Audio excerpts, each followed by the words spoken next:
Magandang hapon mga kaparmer. Ito na yung pinalinis natin dito sa kabila. So okay na. Ayan. Ang ganda niya sa kabila. Ay, ito na lang muna pinauna ko yung portion na to.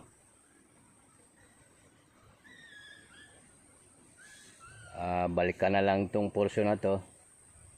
Nandito yung yung nandyan yung pinyahan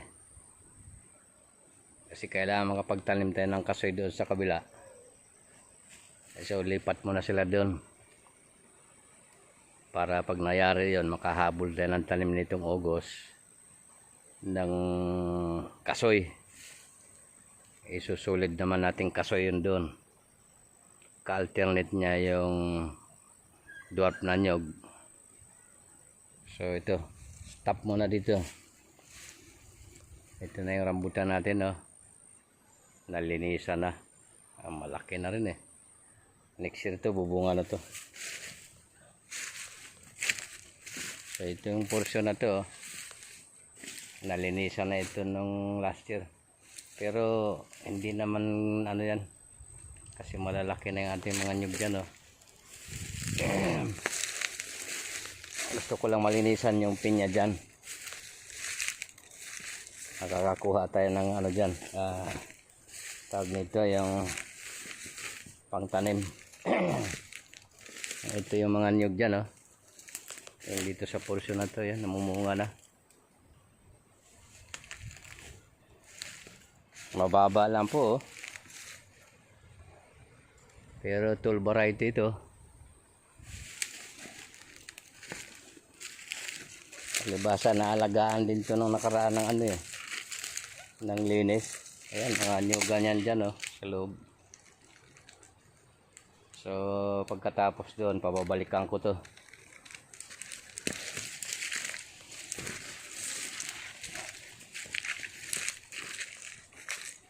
Ayan po, namumunga na yung nyug abot kamay lang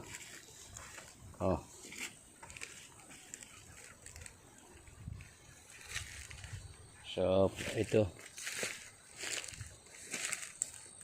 pababalikan natin to dito pagkayari doon sa kabila naman.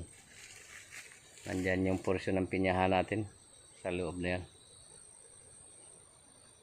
So talagang ganyan. Pero maganda naman yung ganyan, yung medyo nasukalan siya, tapos palinis.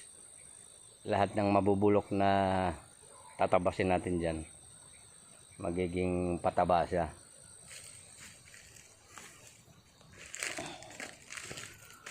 Masama din naman yung kung yan malinis na malinis yan, walang kadamo-damo. Nitong matindihan ng ulan, nag-erode lahat dapat yung dyan, yung lupa. Pero dahil ganyan ang estado niya, hindi basta-basta mag-erode yung topsoil dyan, kasi inahawakan ng mga damo. Ganun lang. Kaya hindi rin maganda yung sobrang linis yung farm. Hindi rin. Mas maganda rin yung nasusukalan sila ng ganyan. Tulad dito. Ayan, yung mga tinabas na yan, lahat na yan dyan, mabubulok ulit yan. Magiging fertilizer yan. So hindi masama yung yung masamang damo, pampataba yan. So kasama sa proseso ng mas maganda, kahit hindi na tayo masyadong mag-abono dyan, dahil yung tinabas dyan mabubulok yan dyan. So yan, yung pababa na yan, malinis na yan dadaan tayo dito.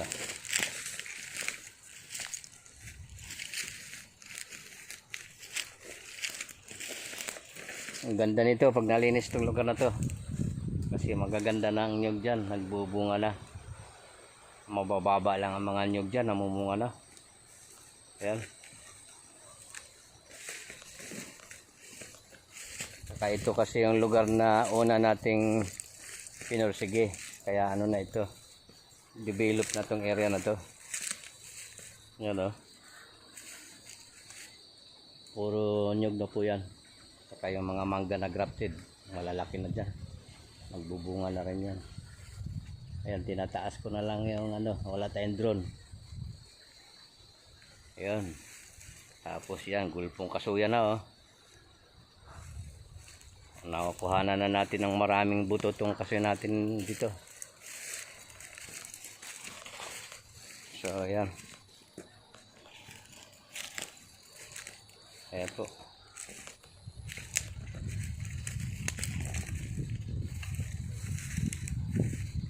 Yan. Yan na po yung ating mga nyugan. May bunga na po yan. Yan o.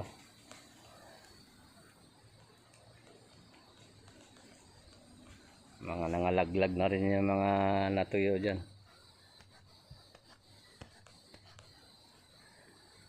Hindi na mapipigil yan. Ilang panahon pa ang puro ani na lang gagawin natin dito sa lugar na to. Itong nauna. Yan, yung kasoy na yan oh, malalaki na oh. Marami na po yan kung magbunga. So dito tayo dadaan.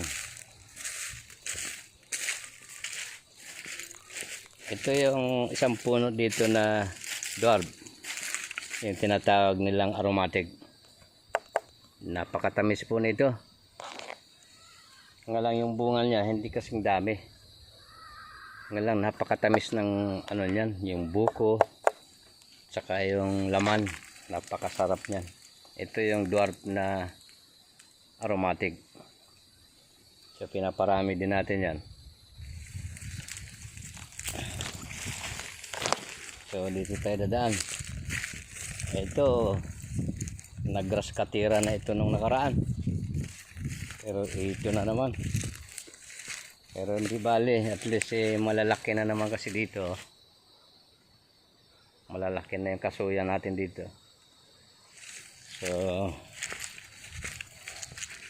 ang dadaan na lang natin kung gaano kakulit tong mga damo na to. Kaya kung merong bakang nagagala sana dito,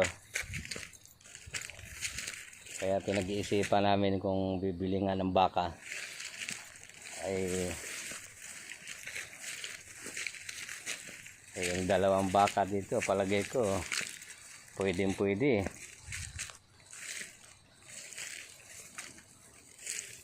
Ayan na po yung avocado natin oh. Yung pinatanim ko.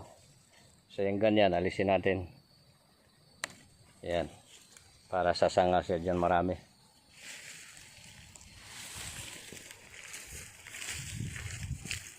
Berdeng berde po yung mga damo. Ito yung avocado. Ito natanggalan ko na ng ano to ng kaya yan sumanga na siya.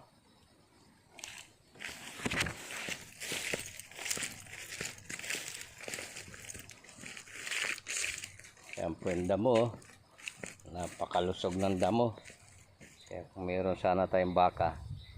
Pero darating talaga tayo dyan sa puntos na yan. Oh, sarap na sarap ang baka dito, yung mga ganitong kamuraan lang ng damo. Ito na po yung avocado, sigla. So alisin natin.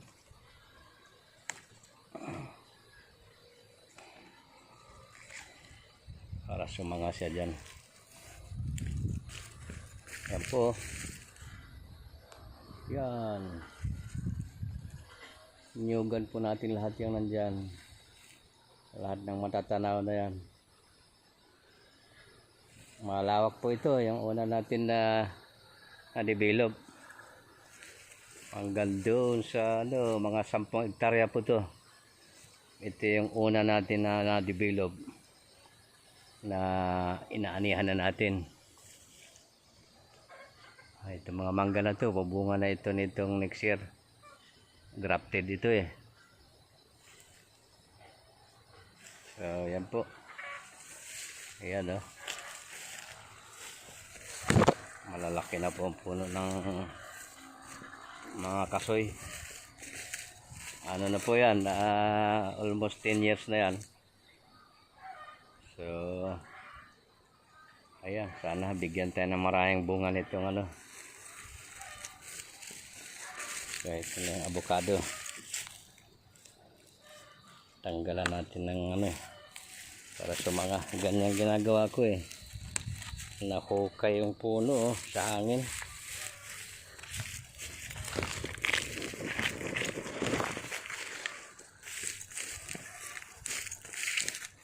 Napakaganda ng damo.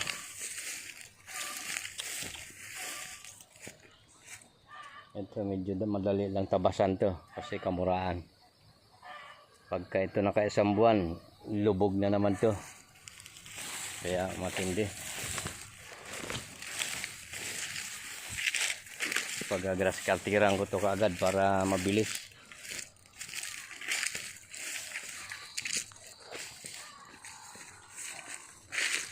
Ayan po, mga bagong damo ito.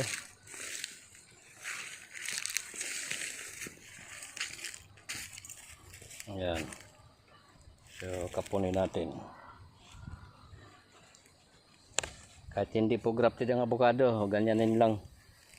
Maaga siyang mamunga. Meron na akong na-experiment dyan eh. Mas matatag pa pagka hindi siya grafted. Yan. Alisin na natin yan. Para magkaroon siya ng multiplication dyan. Sanga.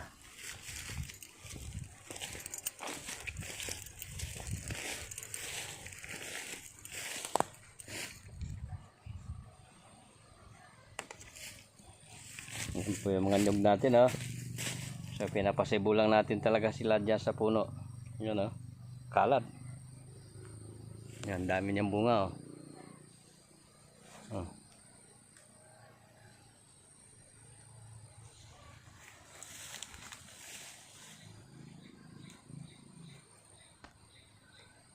Yan po yung bunga niya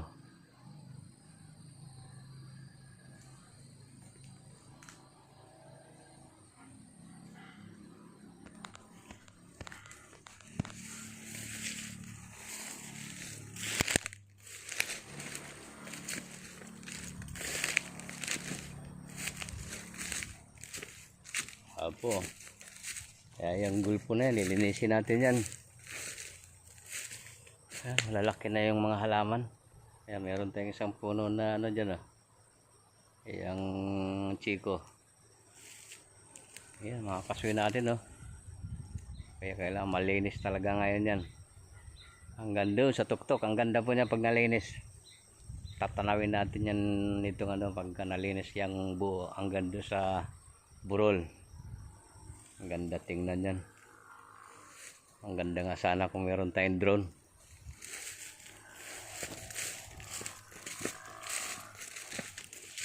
At least mag isang dekada meron tayong nagawa. Ayan po yung bunga ng ating nyug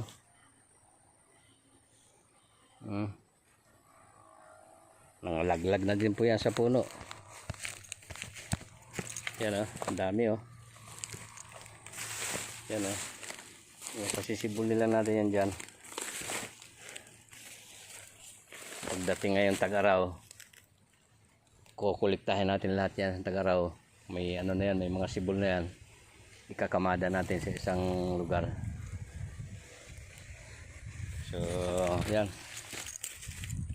Ito yung pinag-grass cutteran ko nung nakaraan may natumba pala dyan na puno nadaganan yung isang kasoy. Ayusin na lang yan pag ganito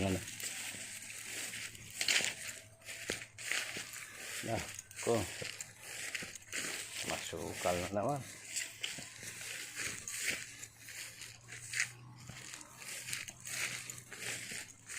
Siglang-sigla na naman yung damo.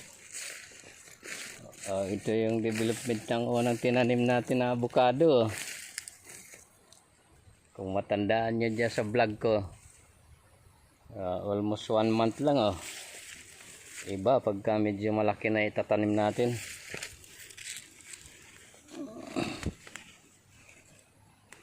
Sigurado na to. Yan. So, patabasan natin to ulit. At ito na yung ating giant saba. Yan ang giant saba natin. Yan. Kumakaway-kaway na, buhay na. Yan. So, ano ka agad? Katatabas lang ito. Tingnan niyo, hanggang baywang ko na. Yung damo. Ito, kapunin natin to.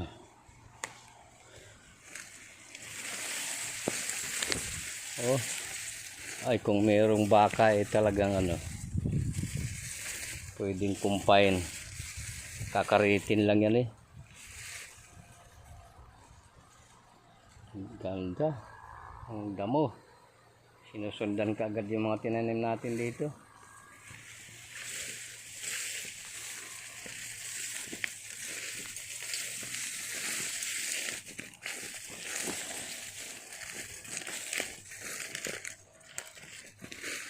Bukas ko naman puntahan yung yung balitam na natin ng kasoy.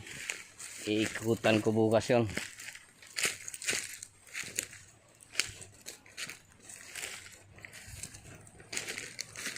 Ito, malaki na yung punong namunga na ito nung nakaraan.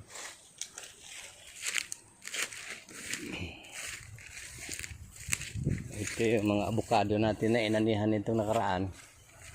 Ay binagyo tayong bigla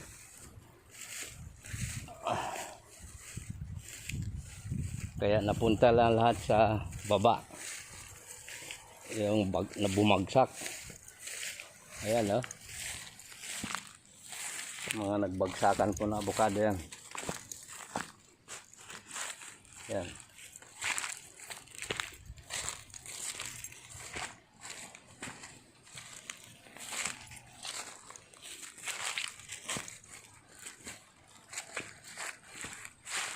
Ayan. Bubutuhin na lang natin yan dyan.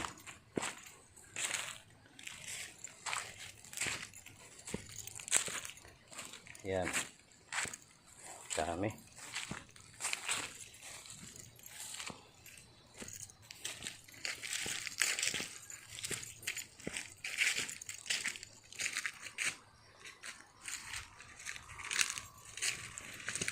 Tanawin po natin dito yung yung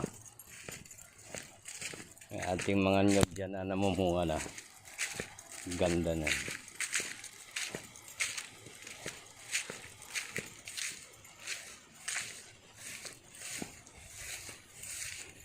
Ayan po.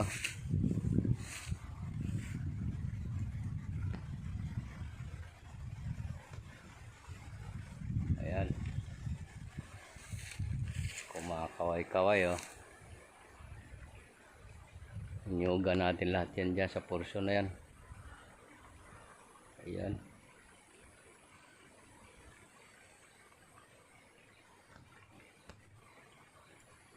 Ayan. Andyan yung mangga na punong, isang punong mangga na malaki dyan. Andyan yung kubo.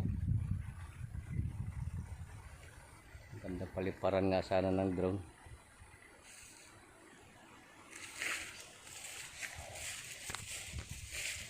So, yan po. Tapos yung nandun sa kabila. Dito na tayo dadaan sa may motarik. Yun. Lahat po ng matatanaw ng nyogan dyan sa atin yan.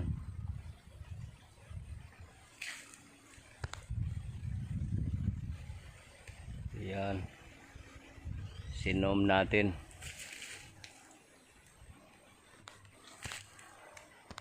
Tapos dito, ayan malalaki na yung nakalinya natin na millennium. Yan. Punong-puno talaga siya ng tanim. Tapos yung sa tindi ng ulan natin itong nakaraan. Ayan na, nabuhay na yung ating taguling. Nagkaroon na ng tubig.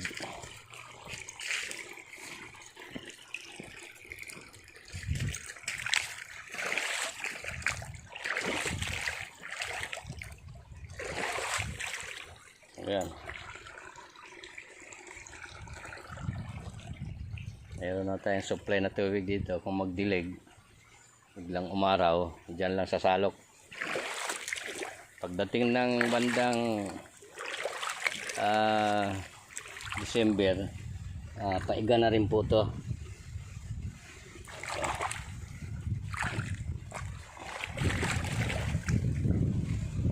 Pero yung ating balon doon sa taas, kahit tag-araw, hindi po yun natutuyo.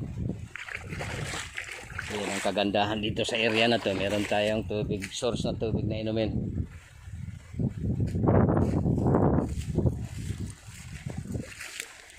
Okay mga kaparmer, maraming salamat sa atin.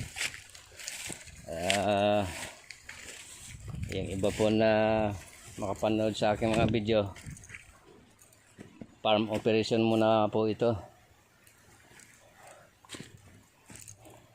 Sa this coming summer, malamang masingit natin yung TH.